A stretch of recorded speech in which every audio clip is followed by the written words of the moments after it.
Parmi les questions que j'ai reçues sur les réseaux sociaux, beaucoup ont trait au glyphosate. Et notamment des interrogations sur le fait que je n'avais pas voté un amendement qui visait à sortir du glyphosate dans un délai de 3 ans. Sur ce sujet, soyons très clairs, il faut sortir du glyphosate. Il faut sortir du glyphosate dans un délai où la filière agricole s'organise pour que cette mutation ne mette pas en péril le modèle économique qui est de mise depuis maintenant beaucoup d'années. Voilà, donc ça c'est l'ambition d'une sortie du glyphosate de manière raisonnée dans un délai de 3 ans. C'est l'ambition affichée par le président de la République. Et je tiens à rappeler que l'Europe voulait permettre une utilisation du glyphosate encore pour une durée de 10 ans.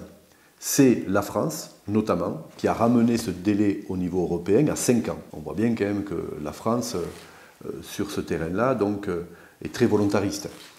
Et c'est le président de la République qui a tendu la main aux filières agricoles pour leur dire, voilà, faisons-le en 3 ans, soyons encore plus vertueux. Mais ne le faisons pas dans le cadre d'une loi. Pourquoi ? Parce que sinon on fait de la surtransposition.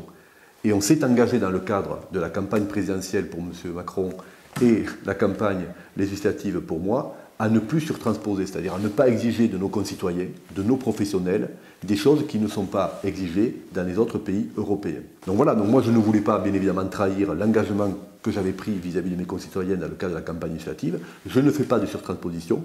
Par contre, je fais partie de ceux qui disent à la filière agricole, soyons au rendez-vous des 3 ans, mais faisons-le dans un cadre de confiance, dans un cadre de partenariat, avec nos instituts de recherche, pour qu'on puisse, dans 3 ans, se passer du glyphosate, mais qu'on ne mette pas, bien évidemment, en péril le bon équilibre économique des exploitations agricoles. Voilà le pari qui est fait. C'est un pari qui sera réussi, j'en suis persuadé, et on pourra dire, à la fin de ce mandat, qu'on est sorti du glyphosate, aussi, au cours donc, des 5 ans qui ont été donc, les 5 ans de la présidence d'Emmanuel Macron. Ce sera un bon bilan. Parce que ceux qui disent aujourd'hui qu'il faut le faire tout de suite, ils étaient aux responsabilités avant. Ils ne l'ont pas engagé, ils ne l'ont pas fait. C'est nous qui allons le faire.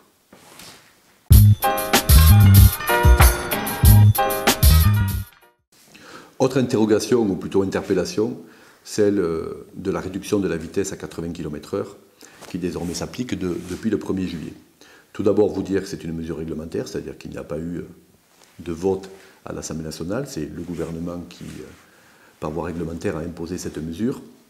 Vous dire également que ce n'était pas dans le programme d'Emmanuel Macron, donc moi je ne l'ai pas porté dans le cadre de la campagne des législatives, donc j'ai une liberté de ton totale sur le sujet, ce qui me permet de réitérer ce que j'ai déjà exprimé, c'est-à-dire mes plus grandes réserves sur cette mesure, qui je pense effectivement est une mesure qui aurait pu être appliquée avec un peu plus de discernement et un peu plus de connaissances fines des territoires. Je pense que nous savons aujourd'hui, nous avons la capacité aujourd'hui d'identifier sur le département les portions de route accidentogènes qui, pourquoi pas, obligeraient effectivement à limiter la vitesse donc, sur ces portions-là, mais une application générale sur l'ensemble du réseau routier, comme cela est fait depuis le 1er juillet, ne me semble pas être une bonne mesure. Voilà, je tiens d'ailleurs à dire que cet été a été particulièrement meurtrier sur les routes aveyronaises, que je partage bien évidemment le souci de plus de sécurité routière,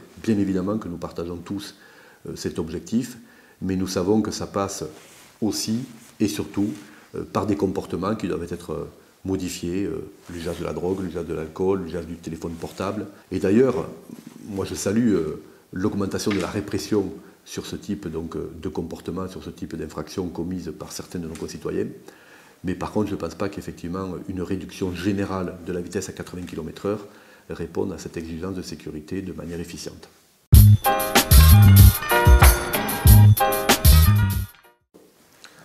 Autre interrogation et critique sur la ruralité et l'avenir de nos territoires comme l'Aveyron. Quand je dis critique, c'est souvent le procès qui est fait donc, à Emmanuel Macron d'être le président des villes. C'est de la polémique politicienne. Aujourd'hui, la ruralité, elle n'est pas mise à mal davantage par Emmanuel Macron que ce qu'elle a été dans les années passées par les gouvernements qui se sont succédés. La ruralité et la principale difficulté qu'on rencontre dans nos départements ruraux, c'est la baisse démographique. C'est le fait que les gens choisissent d'aller travailler dans les métropoles. C'est que nos jeunes qui étudient à Toulouse, à Montpellier ou à Clermont-Ferrand ont tendance à vouloir y rester une fois que leurs études sont terminées. C'est ça la problématique essentielle de la ruralité. Il faut aujourd'hui avoir des politiques volontaristes pour que les gens aient envie de revenir en Aveyron, pour que les gens aient envie de changer de vie, de s'installer dans notre département.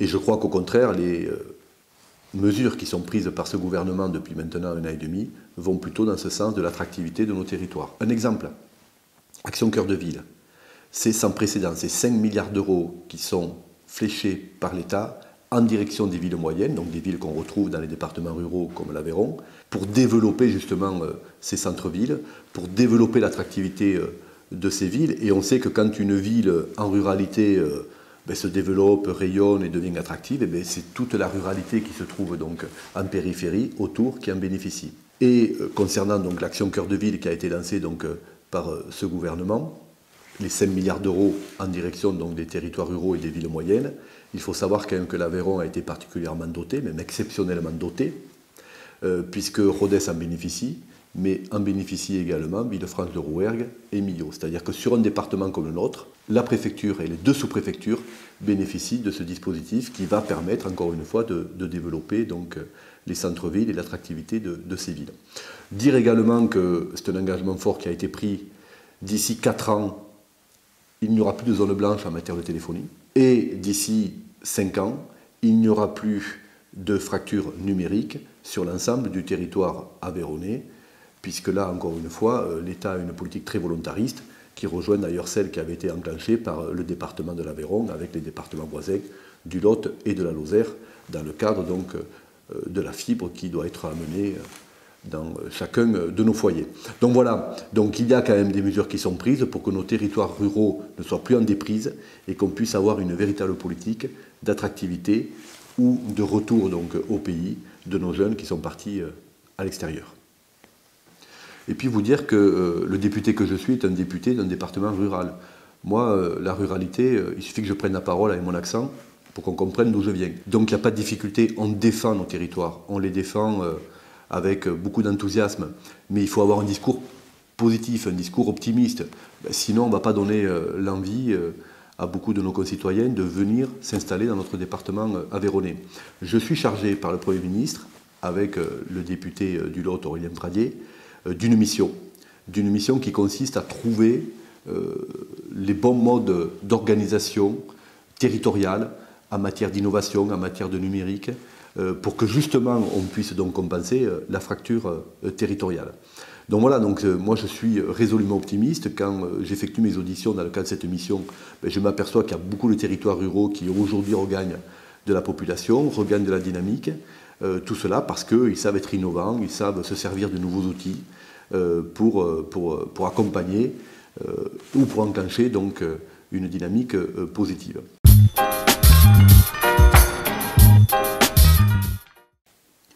Bon, dernière question qui m'a été posée et qui est très pertinente, c'est pain au chocolat ou chocolatine?